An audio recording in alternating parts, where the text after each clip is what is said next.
السلام علیکم ناظرین، امید ہے آپ سب بخیر و عافیت ہوں گے۔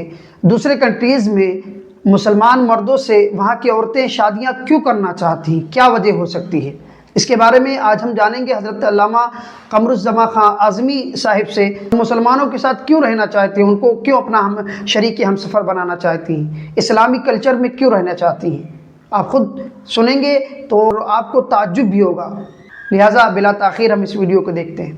امریکہ میں بے شمار امریکن لڑکیاں مسلمانوں شادی کر رہی، کئی ہزار لڑکیاں، ایک دو نہیں، یہ اکا تو کا کیس نہیں ہے۔ کیوں؟ اس لیے کہ وہ جانتی ہیں کہ مسلمان ہے، مجھ سے شادی کرنے کے بعد کسی اور لڑکی کے پاس نہیں جائے گا، کسی اور مقام پہ نہیں جائے گا، یہ مجھے دھوکہ نہیں دے گا، ایک مرتبہ قبل تو کہہ کر کے اس کا حق زندگی کی آخری سانس تک ادا کرے گا، یہ میرے حقوق کو پورا کرے گا۔ اس لیے اپنے تحفظ کے لیے، اپنی سیکورٹی کے لیے وہ مسلمانوں سے شادیاں کرنا بہتر سمجھتی ہیں۔ یہ سب کیوں ہو رہا ہے؟ اس لیے کہ انہیں یقین ہو رہا ہے کہ اسلام ایک ایسا نظام دیتا ہے جس میں دھوکہ نہیں ہے، جس میں فریب نہیں ہے، جس میں غداری نہیں ہے، جس میں کوئی اور بات نہیں ہے، اور جس میں زناکاری نہیں ہے۔ ایک لڑکی جس کو قرآن دیا گیا تھا کہ اس قرآن سے تم وہ آیتیں تلاش کرو جس میں ٹیررزم ہے، معاذ اللہ، قرآن پاک میں کہیں ٹیررزم نہیں ہے۔ وہ ایک پادری کی لڑکی تھی، امریکہ کی بات ہے، اس نے قرآن پاک ختم کیا اور مسلمان ہو گئی، ایک ہنگامہ بچ گیا چرچ کی دنیا میں۔ اس کو تو ہم نے اسلام کے خلاف استعمال کرنا چاہا تھا، وہ مسلمان ہو گئی۔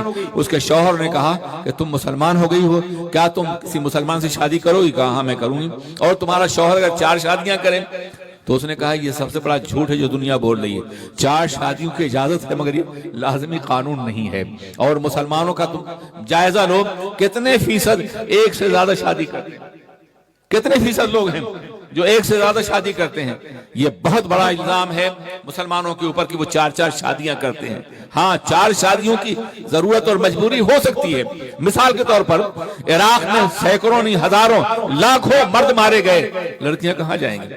اور عراق کی بات تو آج کی بات ہے، پہلی جنگ عظیم اور دوسری جنگ عظیم میں کئی کروڑ انسان مارے گئے تھے، ان کی بیویاں کہاں گئیں؟